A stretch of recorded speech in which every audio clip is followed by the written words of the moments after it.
envisioned, this corrupted manifestation of their dream. George Washington assumed that the lowest class of people could be happy in this new nation because of the equal distribution of property. That's what he thought would happen.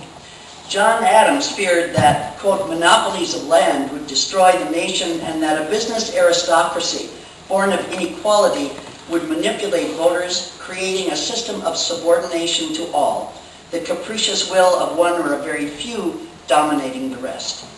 James Madison, the Constitution's main author, described inequality as an evil, saying government should prevent, quote, an immoderate and especially unmerited accumulation of riches, unquote.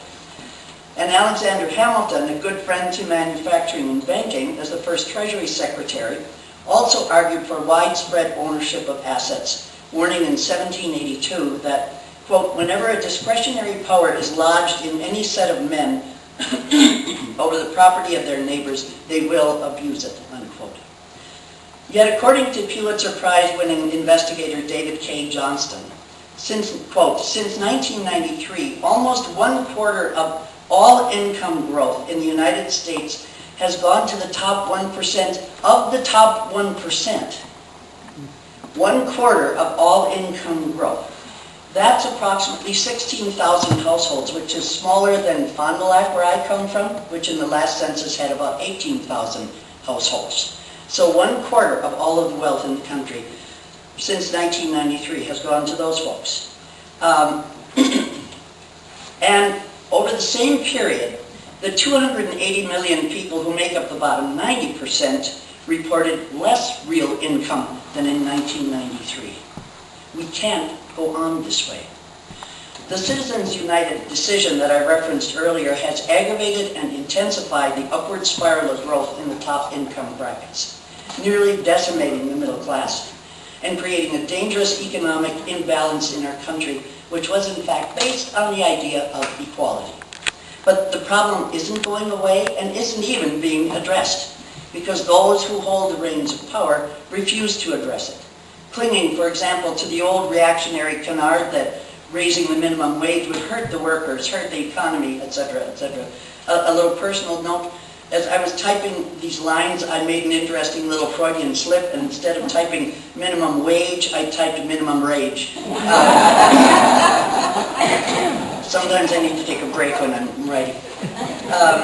And we need to make a point of repeating to our friends, our political leaders, our communities, our churches, that 70% of all spending in the American economy is consumer spending.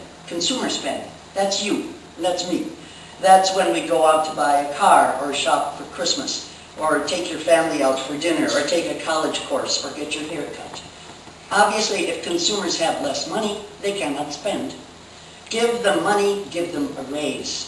If you give them money, it will not sit in a bank somewhere, it's a bank account. They will go out and spend it because they have to live, and they will stimulate the economy.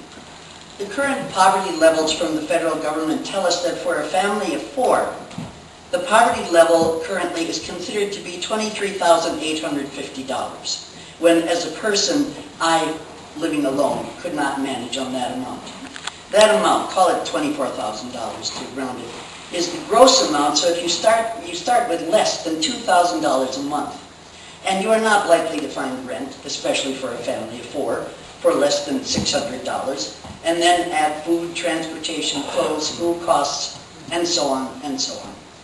A very important report was recently released by Standard & Poor's rating agency. You've heard of them, S&P. They basically look after the interests of people with money. It's not a liberal radical group. And it just found that current inequality levels, economic inequality levels, are hindering U.S. economic growth. And the firm has cut its forecast for growth accordingly because of this income inequality. Quote, Standard & Poor's sees extreme income inequality as a drag on long-run economic growth, the report says. Quote, we've therefore reduced our 10-year U.S. growth forecast to a 2.5% rate. We expected 2.8% 5 years ago. And that doesn't sound like a lot, but it is huge because the economy is supposed to grow. In other words, our growing income gap between rich and poor is causing our entire national economy to contract. One of the primary negative consequences of high income imbalances, and to which S&P economists devoted much of the report, is the effect of income inequality on educational achievement and, by extension, earnings potential. Quote from the report, "Such income imbalances tend to dampen social mobility and produce a less educated workforce that can't compete in a changing global economy," unquote, the report says. "This diminishes future income prospects and potential long-term growth, becoming entrenched as political repercussions extend the problems," unquote. Now, Germany recently, you may have noticed, did away with all tuition costs for college, noting that access to college shouldn't depend on the wealth of your parents. But in this country, according to an October 2nd Associated Press editorial that appeared in the Fond du Lac Reporter, quote, "Wealthy parents are able to spend much more money to get their students help to prepare for the SATs.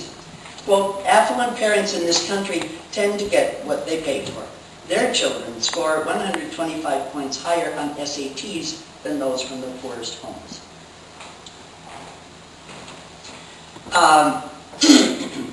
Up from a gap of just 90 points during the 1980s, so that's gotten worse, according to research by Sean Reardon, a Stanford University professor. The worry is that it becomes a feedback loop where the children of the rich do the best in school, and those who do the best in school become rich. And of course, we continue to aggravate this by the insane policy of basing school funding on local tax bases, so that if you live in a dirt poor community, you have poorer schools. If you live in the wealthy suburbs, you have the best schools. According to Johnston, from over about the last 45 years, the bottom 90% of the population income rose just an average of $59. That's not $59,000, that's $59, adjusting for inflation. But for the top 10%, income rose by $116,000 to $255,000, an increase of 84% over 1966. So the situation is bad for virtually 99% of Americans. And for African Americans, it is the worst. Currently, the average wage for black males is about 75% that of white males. For black females, about 70%. It's actually a little less than that now. And that clearly puts black households at a serious disadvantage. But worse than the wage gap is the wealth gap, or net worth gap.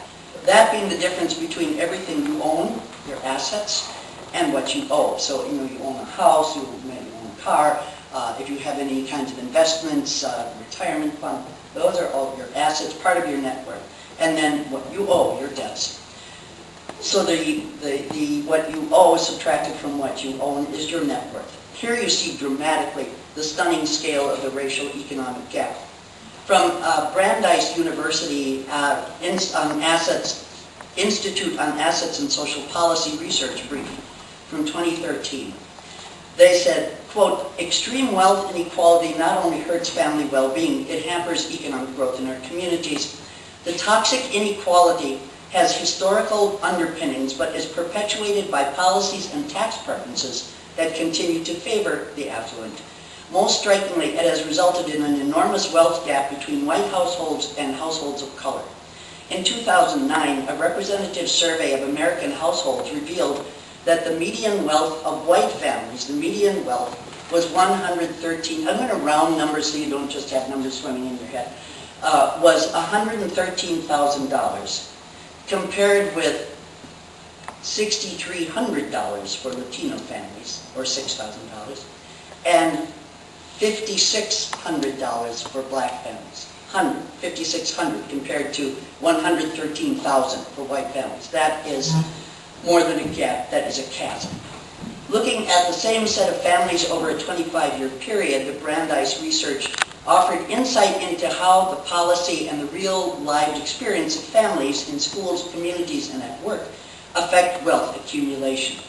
The gap has tripled over that 25-year period, so it has gotten much worse.